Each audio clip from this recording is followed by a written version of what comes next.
Ladies and gentlemen, boys and girls, welcome to another live installment of the Poetic License Open Mic for June 7th, 2020.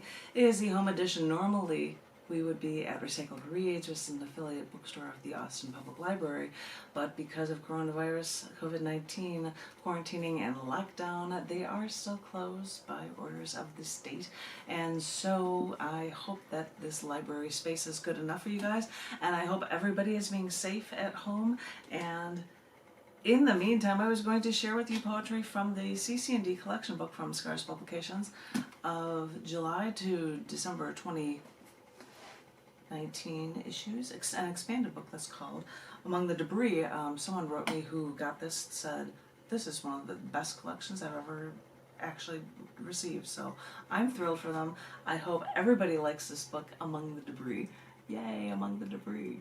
And I would like to share with you a few poems that are from this in the middle of this book. Because I said it was expanded, I'm going to, like Tom Woodruff, another local, a Chicago, or not a Chicago, an Austin transplant, who would come to open mics and wear tons of different glasses. And I'd be like, I'll try these on, I'll try these on, how do these look? And since I can't get to be with Tom, how do these look? I will put on any of my bazillion pairs of goofy glasses to wear, and I thought the blue matched my poet hat this time.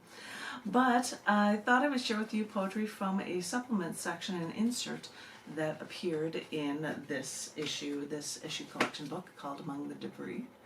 And it is called, I'll just start rattling off poems. There's a group of poems for you. I hope you enjoy them. First one is called Apathy. The crowds were screaming, one side of the stadium in orange and blue, the other side in red and white. Thousands upon thousands standing, cheering, doing the wave, screaming for their favorite team. Bonbons were waving, so were flags, banners. Not one person was silent, except for one. He sat between the roaring crowds, his gray shirt spilled with beer from the overzealous people next to him. He didn't care. He just sat there, wondering why these people enjoyed this so much. This one's called Meant to Be. Every day for 2 years, she thought of him. Every day for 2 years, she woke up thinking he was next to her.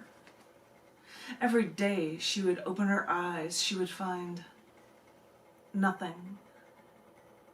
One day he knocked on her door. I want you to meet my fiancé.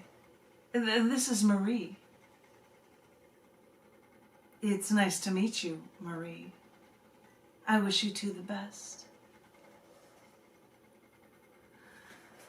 This one's called Hard of Hearing. After Barbara finished her joke, everyone laughed. Even her brothers, Dave and Brian, who never seemed to give her the credit for anything she did. But then she turned to her father, who sat there, cold and motionless. His arms were crossed, his head was pushed down into his shoulders. His furrowed brow framed his eyes, which seemed to stare at her in contempt. Maybe he didn't hear you, Barb, Dave finally mumbled. You know, he's hard of hearing. This one is called Getaway. His wife told him that they needed to go on vacation, that he was trying to do too much work and it was taking a toll on him, that he was letting Wall Street put too much stress on him, that he was neglecting his family, and that he probably just needed a break. Besides, he had time coming to him from the work and he deserved it.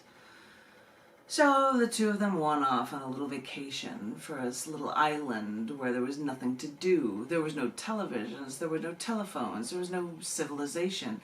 The perfect getaway from the hustle and bustle of everyday life, the brochure said. And it was.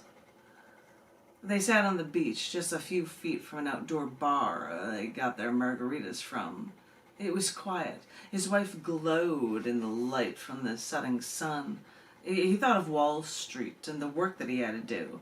He thought of what he had put off just to go on to this vacation. What about the Erickson account? Will his other clients notice he's gone? Will the company be able to get along without him? Probably not. And he had to sit there without telephones or even a fax machine. He sat there, turning his head, looking for signs of life as he knew it.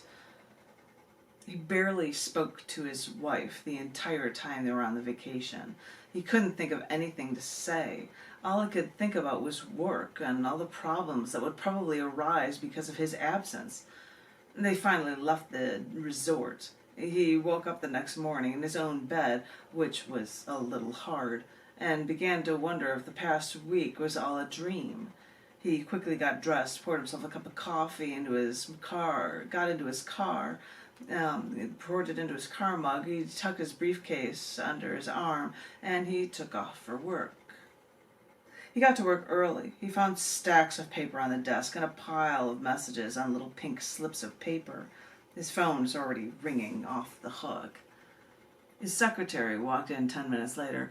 "Sorry about all the work, sir," she said. "That's what I get for going on vacation," he replied. "Are you glad to be back?" she said sarcastically. "Yes, I am," he said with a smile. This one is called Leaving. She walked over to the thermostat again. "It's hot in here," she said to him again, but the temperature still read a cool 68 degrees. He started complaining to her about something, like he did before, like he'd do again. She walked into the kitchen and then started to splash some cold water on her face.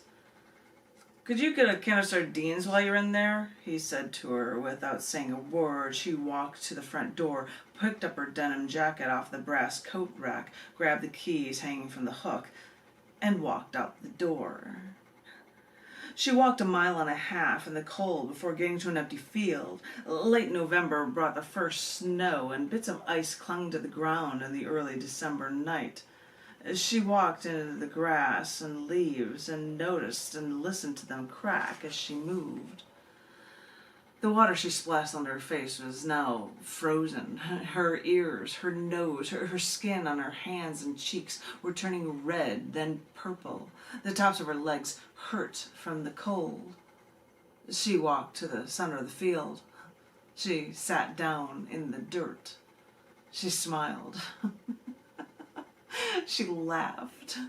She watched the moisture from her breath freeze as soon as it left her lips. She hurt from the cold. And she laughed. Hi, I'd like to wave to all newcomers that are coming in here and people who know that I live in Austin and I'm a Chicago transplant. I think I would go out to the cold if I was back up north and just laugh. Be like, yay, it's cold. And just revel in it for a second. I just can't help but feel that just by reading that poem. I'm not somebody leaving somebody and wanting to get sardines, but that was just a funny thing to remember. This next one, it'll go in rapid succession, is called Over My Skin with Such Ease. The satin sheets were stained with blood. Her face brushed up against the pillow. The satin cut into her face as she tried to relax, to stifle the tears. He walked out of the room. "I've always loved spring," she said as she leaned over toward the flower bed. There was no smell. "I have to tell you something," he said, but she didn't listen to him. She touched the daffodil to bring it closer to her. The sun sliced her palm. The deep red blood thickened as it trickled down her wrist. She looked up. He was gone. The memories flooded her mind. Every day, every hour, every minute, every second, every moment. The alcohol didn't help anymore. I turned toward the kitchen, went to the far right drawer, shuffled through the forks, soup spoons, butter knives. Then I found a knife with a sharp enough edge. Not to kill, only to hurt. I put the knife to my wrist. I wanted to take the memories out of me any way I could. I took the tip of the blade and I ran it along the inside of my wrist. As the blood began to trickle from the cut, I put the knife down and ran my fingers along the cut. The blood, like silk, glided over my skin with such ease. I have no idea what these are about. I'm just sharing them with you guys. This one is called Sadness. She looked down at the little kittens in the box. I'm going to start that again for you guys. She looked down at the little kittens in the box. Her neighbor was trying to give them away. Why did she have to knock on the door now? Why did she have to come along now? Her husband might be upset if he talks to her neighbor too long. Something might give him away. Her neighbor keeps pushing that box under her nose to try to make her look at them. If you just look at them just once, her neighbor was saying, you won't be able to resist them. She finally opened her red eye and looked down at the box. There were 4 gray kittens and 1 white one. She looked at the white kitten. It wasn't just white, but it was stark white, as if it had never been touched by the outside world. Suddenly she imagined that the kitten grew and jumped out of the box into the air, landing on her face and tearing at her flesh. She imagined the bright white fur turning a dirty, deep red as the silence was broken by her screams. She closed her eyes, then opened them. The red in her eyes contrasted with the paleness of her skin. A bead of sweat ran down her face. No, thank you. I can't have them around. I'm sorry. This one is called Sunrise. The last time I actually remembered seeing the sunrise was at my junior prom. I was in a car getting a ride home. All I could think was that the sun was in my eyes. My dress was uncomfortable and I just wanted to go to sleep. But this was different. We just moved into our first apartment together for the night before. He made me dinner after pulling dishware and candles out of boxes that were still packed. Dennis called my name, woke me up. Get up! You have to see this! I think it was the most beautiful sunrise that ever existed. I leaned up against the window while he stood behind me with his arms wrapped around me.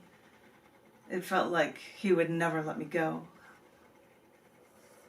I didn't know this apartment came with a view.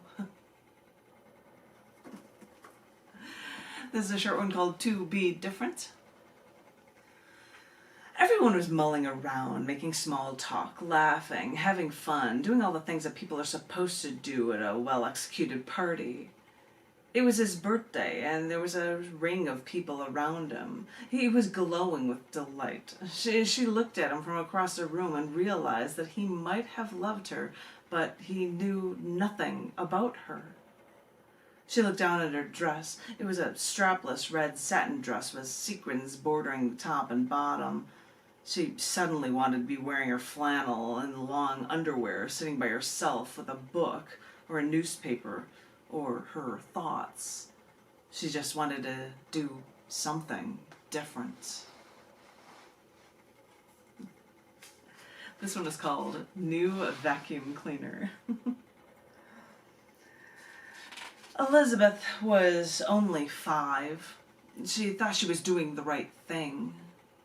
She accidentally sucked up the goldfish when she knocked over the aquarium as she was vacuuming the floor.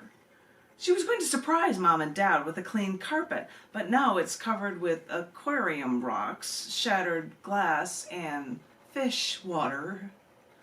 But now she had to try to save the goldfish before she could clean up the mess, so she poured water into the vacuum cleaner. to try to give the poor fish something to breathe. Now Mom and Dad had to get a new carpet, a new aquarium, and a new vacuum cleaner. Can you just imagine a little 5-year-old girl going, I've got to save the fish. Let me just pour water into the vacuum cleaner to save the fish. Sorry, this is too funny to me. This one, changing topics. We'll see what this one is. This one's called Surprise. He woke up from the cold room, just as he had done so many days before. The room looked like a hospital room, but this is what you'd expect in a retirement home such as this one. He got up, swinging his legs to the ground where his slippers were poised, waiting for him. His roommate was still alive. So was everyone else. The nurses would bring trays of food to the patients who couldn't leave their beds. They did this every morning at 6:45. He walked down the hall to get a copy of the paper.